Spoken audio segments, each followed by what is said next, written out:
am Prachi Pandurang Kodwate of class 9th and my age is 14. Today I am here to speak few words on the topic APJ Abdul Kalam's vision of India in 2020. It has been since APJ Abdul Kalam had left his body from this planet, but his ideals and ideas and the vision for a great nation will remain forever.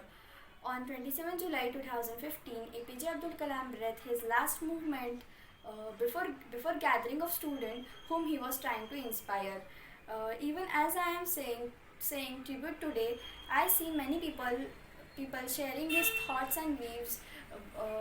That is enough evidence that he is remains still in our hearts.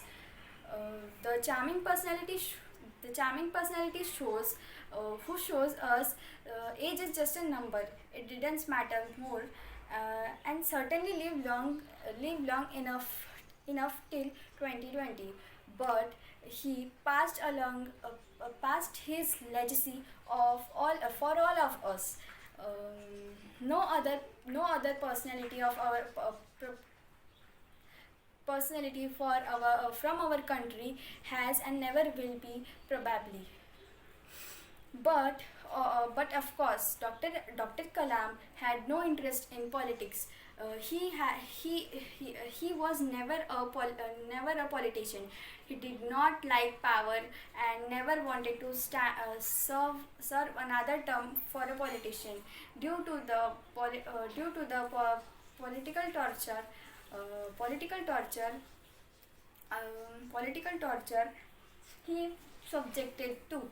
Even today, he would never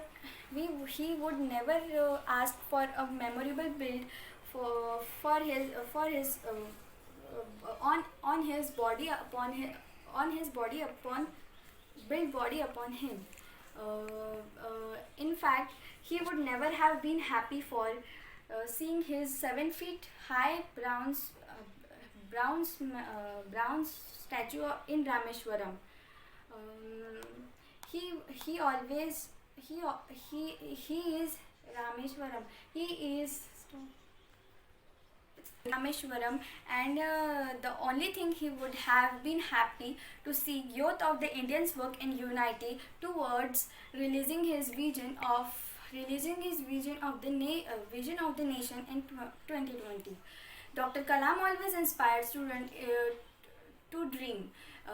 We could write 100 odes and tributes and allegations, but none of would justify what Dr. Kalam wanted for us. In term of development, India has come a long way, but if we closely read Dr. Kalam writing and listen to his speeches, he was never interested in the kind of development we are heading towards today. And Dr. Kalam believed in developing India from within, making the nation sustainable. And he firmly believed that agriculture was the backbone of country, and he always believed in Stocker. He always believed that India has to be self-sufficient in many sectors of a country, of economic. All of this explained in details in the both books India's 2020. Dreams of great dreamers. Great dreams of great dreamers. Stop. Great dreams of great straightened. And henceforth we think that APJ Abdul Kalam's what APJ Abdul Kalam's want, we should do it, and thank you.